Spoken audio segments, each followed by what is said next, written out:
Why did Germany fail on D-Day? Over the Channel, the Germans were well aware an invasion was on its way at some point, and their preparation was well underway too.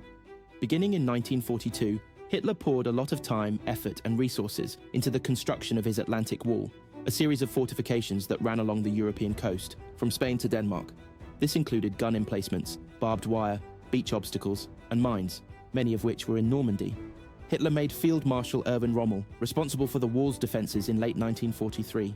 He immediately found that it left a lot to be desired and got to work strengthening it. Despite this, the wall still had a major drawback, much like the Maginot Line did for the French 4 years prior. Once the enemy break through the line of fortifications, the massive guns and bunkers pointing at the enemy, in this case out over the beaches, become useless. In reality, fortifications like the Atlantic Wall aren't meant to stop an invasion outright. If they can, great. But if they can slow the advance down a day or so, long enough to get your forces there and counterattack, then they have done their job. Either way, Hitler had faith that his wall would achieve one of these outcomes.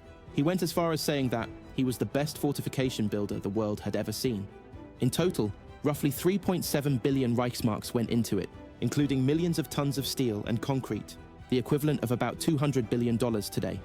Resources that could have been far better spent elsewhere, like replenishing the Navy or Air Force as best as possible, which were both shadows of their former selves at this point. As a result, the task of defending northern France and the Atlantic Wall would fall primarily with the German army. For the full story, click the link below.